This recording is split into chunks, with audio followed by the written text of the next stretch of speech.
ایک عورت عمرے کے لیے آئی اپنے بیٹے کے ساتھ جس کی عمر 10 سال ہے، اس کا خاوند مکہ میں عمرہ کرائے گا، ویزا ایک غیر محرم کے ساتھ لگا ہے، وہ گروپ کے ساتھ آئی ہے، شرعی حکم کیا ہے؟ میرے بھائی گزارش یہ ہے کہ بیٹا محرم تب بنتا ہے سفر کے لحاظ سے جب وہ بالغ ہو چکا ہو، اور 10 سال کا بچہ بالغ نہیں ہوتا، ایک بات۔ دوسری بات، خاوند عمرہ کرائے گا، کیا عمرہ خاوند کے بغیر عورت نہیں کر سکتی؟ محرم کے بغیر نہیں کر سکتی؟ کر سکتی ہے۔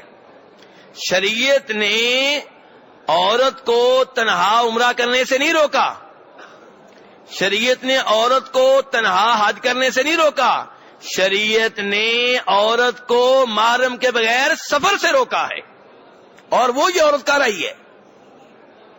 لاہور ایئرپورٹ سے جدہ ایئرپورٹ کا جو سفر کیا ہے محرم کے بغیر، یہ غلط ہے۔ اگر ایک عورت کو اس کا خاوند پاکستان سے لے کر آتا ہے اور پھر مکہ میں چھوڑ دیتا ہے کہ تم خود ہی عمرہ کر لو، میں تھکا ہوا ہوں، میں ہوٹل میں جا رہا ہوں، میری طبیعت خراب ہے یا مجھے مدینہ میں کام ہے، عورت تنہا عمرہ کر لیتی، شریعت کو کوئی اعتراض نہیں ہے۔ اعتراض ہے تنہا سفر کرنے پہ۔ کون سا سفر؟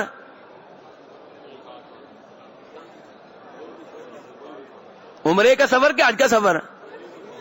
کوئی بھی سفر، یہ بھی بات دھیان سے سن لیں۔ عمرے کا سفر، وہاں تو آپ محرم کے بارے میں پوچھتے ہیں، اللہ آپ کو جزائے خیر دے۔ حج کے سفر میں آپ محرم کے بارے میں پوچھتے ہیں، اللہ آپ کو جزائے خیر دے۔ اور یہ جو آپ کی جوان بیٹی پکنک پہ جاتی ہے، کس کے ساتھ جا رہی ہے؟ یہ آپ کی بیٹی میڈیکل کی تعلیم کے لیے انگلینڈ جا رہی ہے، کون سا محرم ساتھ جا رہا ہے؟ یہ آپ کی بیٹی لاہور سے کراچی شادی میں جا رہی ہے، کس محرم کے ساتھ جا رہی ہے؟ یہ سارے سفر گناہ کے سفر ہیں، اس سفر میں برکت نہیں ہو سکتی، اللہ کو ناراض کر کے آپ خیر حاصل نہیں کر سکتے۔ عورت جتنی بھی پڑھی لکھی ہو، جتنی بھی سمجھدار ہو، اس کو سفر خاوند یا محرم کے بغیر کرنے کی اجازت کراچی کے اندر ایک کونے سے دوسرے کونے تک محرم کے بغیر جا سکتی ہے، ایک شہر سے دوسرے شہر محرم کے بغیر جانا، سفر کرنا، یہ منع ہے۔ کراچی کے اندر محرم کے بغیر جا سکتی ہے، لیکن وہاں بھی خیال رکھے تنہا چلی جائے کوئی اعتراض نہیں، لیکن کسی غیر کے ساتھ جائے تنہائی میں، یہ بھی مسئلہ ہے۔ ایک گاڑی میں ایک ڈرائیور ہے اور پیچھے آپ کی بیگم صاحبہ بیٹھی ہوئی ہیں، یہ مسئلہ ہے۔ یہاں ساتھ کو اور ہونا چاہیے، آپ کی بہن کی کوئی ایک اور بہن پیچھے بیٹھ جائے تاکہ تنہائی نہ رہے، کسی غیر مرد کے ساتھ تنہائی نہیں ہونی چاہیے، کوئی محرم بیٹھ جائے، یہ تنہائی کو ختم کیا جائے۔ نبی علیہ السلام فرماتے ہیں کہ جہاں کہیں بھی کوئی مرد اور کوئی عورت تنہائی میں بیٹھتے ہیں، وہاں ایک تیسرا بھی پہنچ جاتا ہے، اس کا نام کیا ہے؟ شیطان۔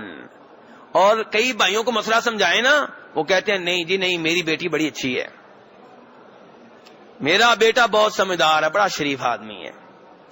چلیں جی، آپ کے بیٹے اور بیٹی کے بارے میں گفتگو بعد میں کریں گے، ذرا اپنا حال تو بتائیں آپ۔ میں بھی آپ جیسا ہوں، میرے ساتھ آپ تنہا کو عورت بٹھا دیں، آپ کے ساتھ بٹھا دی جائے تو آپ کیا کریں گے وہاں پہ؟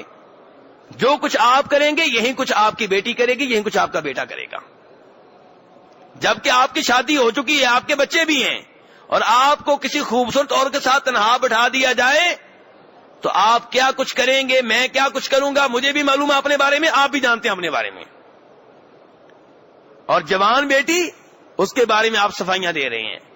اللہ کی شریعت غلط نہیں ہو سکتی۔